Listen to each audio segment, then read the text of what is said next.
What's the session today, Sean? 2k warm up, then 10 by 600, 400 recovery. Nice relaxed marathon pace, bit quicker, half marathon pace maybe, and just to get a bit of aerobic threshold back into the legs, first one back. And all I have to do is hang on to the man for as long as I can. That's what I said I did before and it worked. You know, I have a good rabbit here now, so it's going to make marathon pace feel a lot easier at the weekend if I can get through this session and take the benefits from it. So we better get cracking because I might be in a little bit of pain here.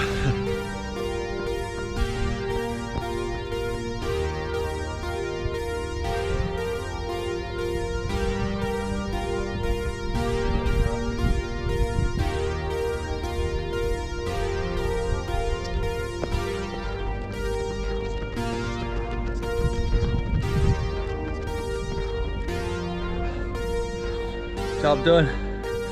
10 by 6. How are you feeling? Good. Nice session, first one back. Great to have a bit of company, especially when he's fit. Get me going. Oh yeah, that was a good session now. Normally when I do these I'm kind of probably running a bit too hard, like, because I don't have someone controlling the pace like Sean, but he's like a metronome there when you're on the track with him. He gets it down to a second, like, that's a skill in itself. Like I definitely didn't master that yet, but you know, I came away from this session now feeling like that I could do more. I think that's the way you want to be coming away, like, instead of just leaving it all out there. And hopefully that's going to make marathon pace at the weekend feel a whole lot easier.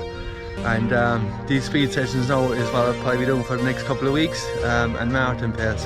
And it should get me ready for Chicago in 4 weeks. So I'll probably do another few miles after. I just want to keep a little bit of tiredness in the legs for Saturday, because this is probably going to be my biggest week mileage wise. And if I can get up to 80 or 90 miles with that run included at the weekend, you know, I'll start dropping down then, and hopefully just stay injury free. So I'll touch base with you again on Saturday. I'll probably be a lot more tired, and it should feel a bit easier after flying this man today. But we'll see. And here we are. The day has finally arrived. 16 at marathon pace. I'm looking forward to it. The weather is actually perfect, I think, for running today. It's nice and mild. Might even be able to drop a few seconds off my proposed time. We'll see. I won't be able to record on the run either, but we'll go over the data after it and see. Hopefully all is good. You know, I've been doing solid training all week. I have about 80 miles done, so by the time today is finished I should have that 100 mile kind of peak that I wanted to do anyway. It'll be my highest mileage week, and I'll be doing this marathon pace run as the, you know, the end of a 100 mile week, like, which is going to be good, especially if I can get through it. And then we have 3 nice easy weeks then to taper down and get ready for Chicago.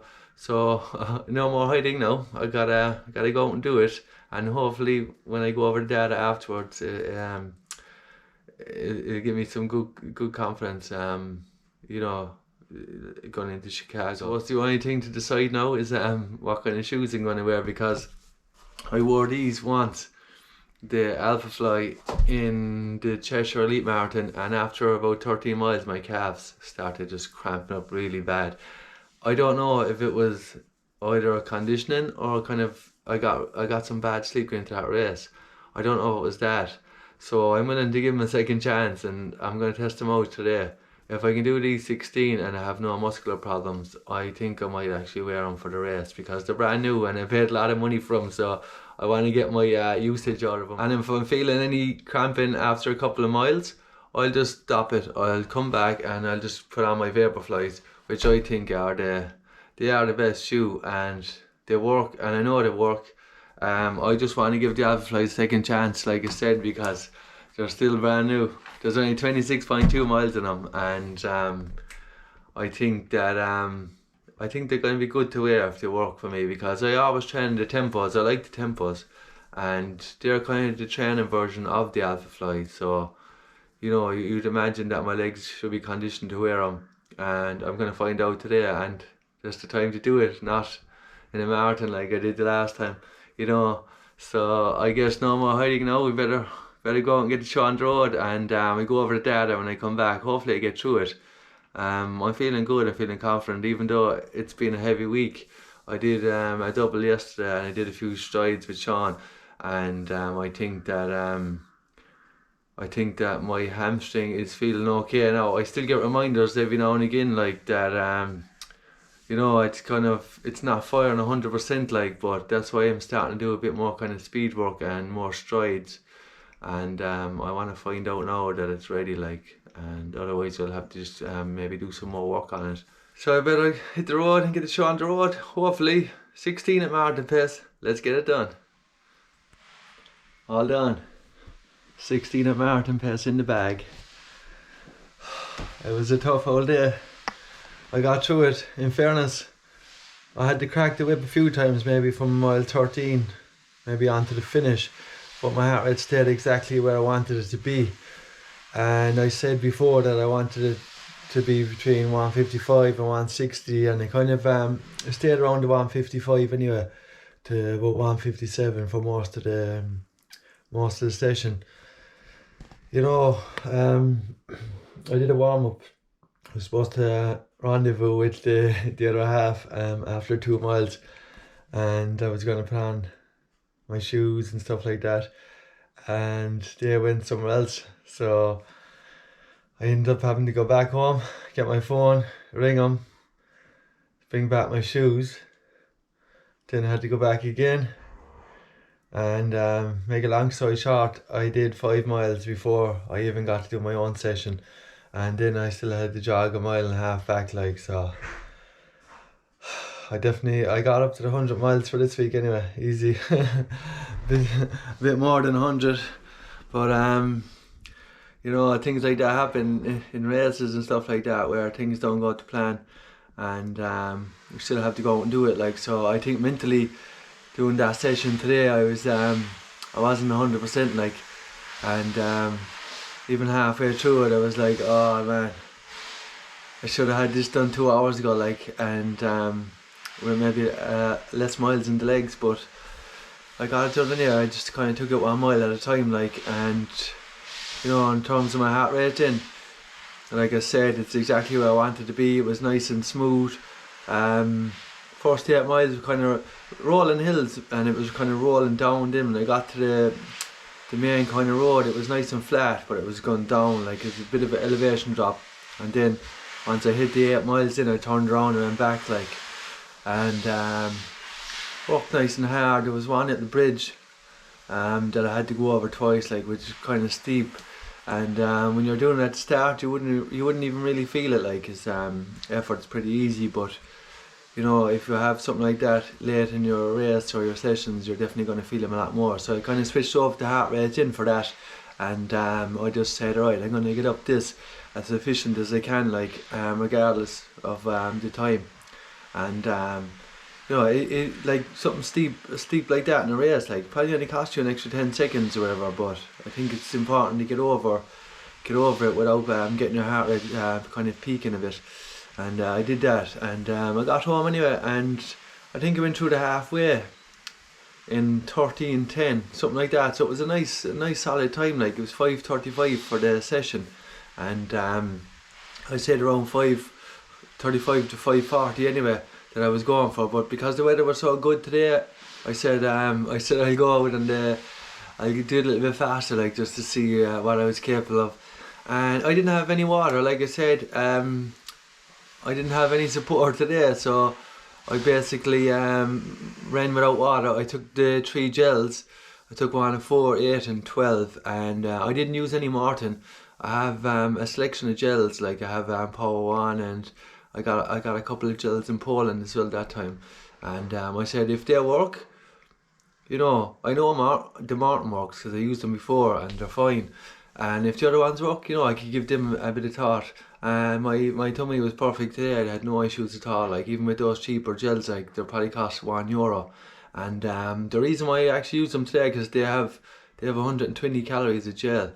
The Martin only has 80, so you're getting an extra 20 from the other gels, like. So, you know, that's something as well that I might implement in my race, I might take those maybe early on in the race and use the Martin for the later part of the race when you really want your kind of tummy to have an easy time, you know, especially when you're kind of digging deep, your body's getting tired. And I think the fact that the Martin are pretty good on the belly, on the tummy, I think taking those later in the race would be better. If you didn't have them, like, you know, I'll pick up some of the expo when I go to Chicago, and you know, I'll see what I'll do.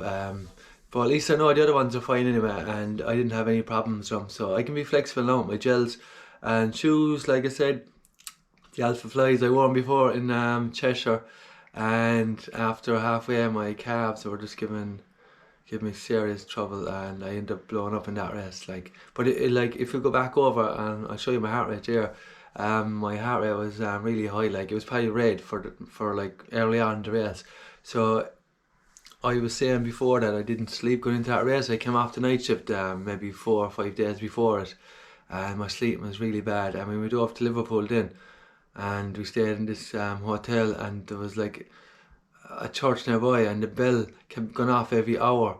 It was brutal. I got a horrible sleep, like, and I think the fact that I went through the 16 miles here in the Alphas and I had no problems, I think, and looking at my heart rate on the data, it probably means I wasn't ready for 2:30, or else I was overtrained, or else it was just fatigue from not getting enough rest and recovery, like aka sleep.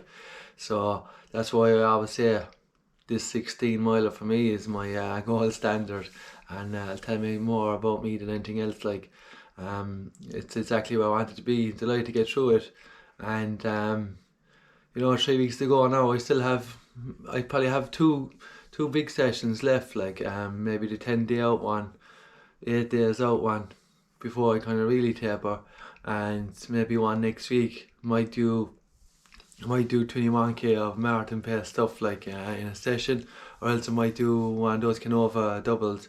I might still do 6 marathon pace in the AM and 6 in the PM, depends. I'm on nights next week now. I've got a 12-hour shift tomorrow as well, so my recovery is going to be 12 hours on my feet, pushing, pulling, lifting, and if I do a small bit of running as well. So, you know, active recovery tomorrow, and I've another few days off after that, and then I have night shift, like, and I have 3 or 4 nights to do between now and Chicago, and if I can get through those now, and then just try get back into my sleeping pattern, like, I'll probably have 10 days to go after I finish those nights, and they're the only thing that's going to derail me now, really, because my hamstring seems to be holding up pretty fine anyway. I didn't have any issues today. Like, it's still not as flexible. I'm still going to work on it between now and Chicago, and hopefully it's not going to give me a problem like it did in Limerick. And you know, it's done now, and delighted with it. Get some maybe a massage next week, you know, just to get the legs kind of loosened out a bit, and then we can at least start thinking about this old taper that I can't wait to do, you know. Anyway, that's the big one done now. Week 12, 3 to go, and feeling confident, you know. Have to be, like, I did a massive week, like, did a solid session, and I can't do no more, you know. I can't do any more, and I definitely did the work, like, so let's do it. Let's get it done now. Let's get this. Let's get these next few sessions done. I can't wait now to get over and get onto that start line, like, 'cause I feel good, like, you know. You know, I started training for this, like, when I was doing a lot of racing at the start, so it's definitely taking its toll on me. I feel it, like, I feel like this kind of build up was very long, like. I'm not going to do a build up like that again anymore, because I don't think it suits me anyway.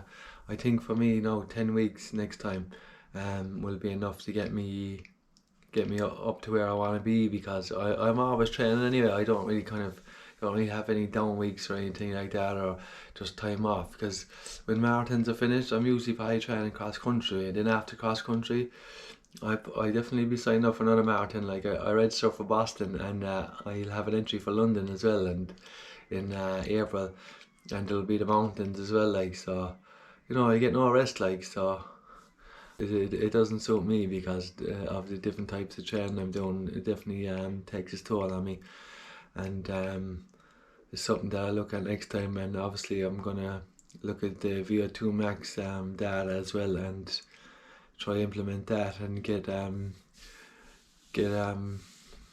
to work on my endurance, like, and I think that might benefit me and make me run faster instead of killing myself. Anyway, you know, it doesn't matter what way I train or whatever. I think it's just all about just enjoying it and keep getting out there every day.